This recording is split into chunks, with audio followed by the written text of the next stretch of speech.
Hello guys, welcome back to my channel once again. আমি আবারও চলে এসেছি একটা নতুন ভিডিও নিয়ে।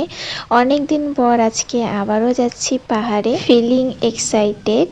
শিলিগুড়ির ট্রাফিক পার করে চলে এসেছি একটা আখের রসের দোকানে। যা গরম পড়েছে, মাথাটা একটু ঠান্ডা করে নিলাম। এরপর আমরা যাচ্ছি শুকনার রাস্তা দিয়ে। তোমাদের তো বলাই হলো না যে আজকে আমরা কোথায় যাচ্ছি। আমরা আজকে যাচ্ছি রংটংয়ের হর্নবিল পার্ক, যেটা অনেক দিন ধরেই আমার ফেসবুকের ফিডে আসছিল। যাওয়ার ইচ্ছে ছিল, ফাইনালি আজকে যাচ্ছি। রংটংয়ে এর আগে অনেকবার এসেছি, শুধু এই পার্কটাতেই যাওয়া হয়ে উঠছিল না। ওয়েদারটা আজকে ছিল মারাত্মক গরম। তোমাদের সাথে কথা বলতে বলতেই আমি দেখো পৌঁছে গিয়েছি আমার ডেস্টিনেশনে। দেখো সামনেই লেখা রয়েছে বড় বড় করে হর্নবিল পার্ক।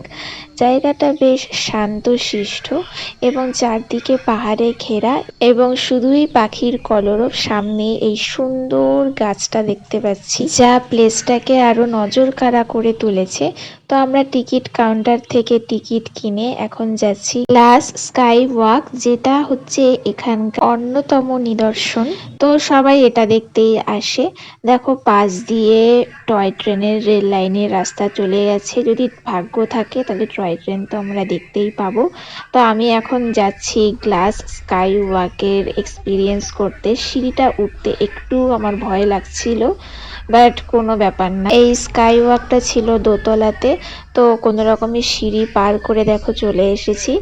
আর কাজটা যা গরম ছিল, আমার মনে হচ্ছে পাটা পুড়েই যাচ্ছিল।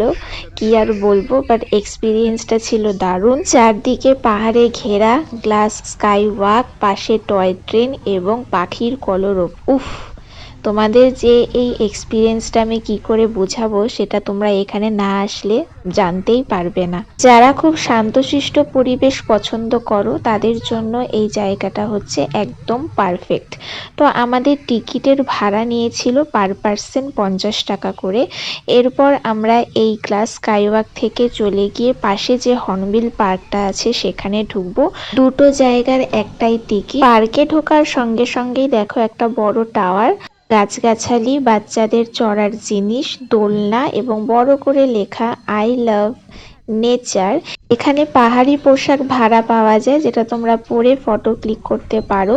আমি চট করে চলে এসেছি এই বিশাল বড় সুন্দর দেখতে দোলনাতে, যেটা এখানে দারুণ লাগছিল। দেখেছো কি সুন্দর করে সাজানো দোলনাটা। এই পার্কে না দোলনা চড়ার পর এখান থেকে আর যেতে ইচ্ছেই করছিল না। তো এখানে আমি অনেকক্ষণ ছিলাম। এরপরে আমি চড়বো সেই প্রথমেই যে দেখলে না টাওয়ারের মতো একটা জায়গা, ওটাতেই চড়বো। এটা একটা গাছের চারপাশে তৈরি। এটাতে তো আরোই বেশি সিঁড়ি ছিল, 3 তলার মতো সিঁড়ি ছিল। তো দোতলা অবধি ঠিক ছিল, 3 তলাতে ওঠার পরে আমার খুব ভয় লাগছিল, এজন্য আমি আর কোনো ফটো ভিডিও ক্লিক করতে পারিনি।